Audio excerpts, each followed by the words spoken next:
Hello, everyone. This is Cody Lee of BlackCatBooks.org, author of I, the Dragon, Cruel and Beautiful, Rabbit Hole, Lore and Frey, and the upcoming Jaw of the Dragon. So Arlo recently released a video declaring the Switch was in its twilight years, and I didn't watch it. I didn't bother watching it because we all know what this is about, right? The Switch is old. It's tired. It's archaic. The technology is outdated. The console can't compete with the new pieces of hardware that are on the market.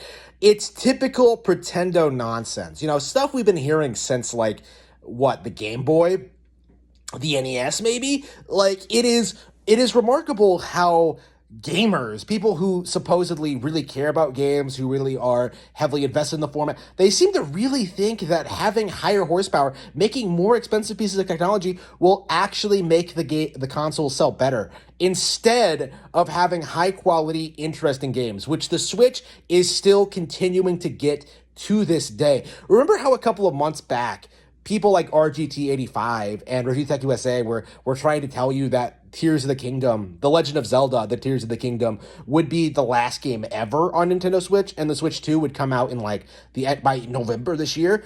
That's not a thing anymore. Those guys ignored, games like Pikmin 4, games like Metroid Prime 4, all the great third-party games coming out, in favor of pushing a narrative that not only doesn't have a basis in reality, it is something that's been directly contradicted by Nintendo themselves. Nintendo president Furukawa outright said this a couple of years ago, is that Switch is about halfway through its life cycle, about halfway through a couple of years ago. So by that logic, we can expect Switch to have a Game Boy life cycle of about 10 years rather than the typical console life cycle of 6, right? We can expect the Switch to be around for considerably longer than other video game platforms. I don't understand what is so difficult for people like Arlo to understand about this, that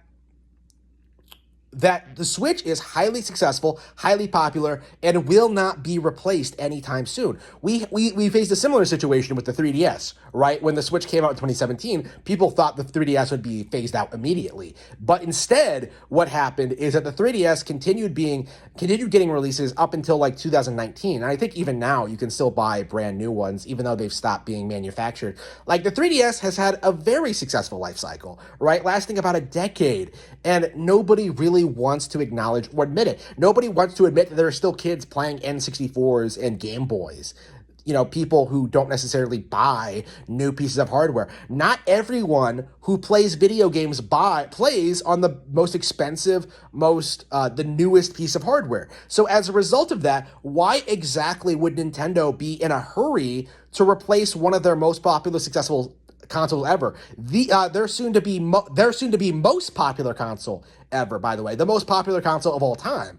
The Switch is well on its way to being one of the most successful the most successful console ever made, and we still have people like Arlo, like Review Tech USA, like RGT85, still trying to convince you, the audience, that the Switch is about to be replaced. It simply is not going to happen anytime soon.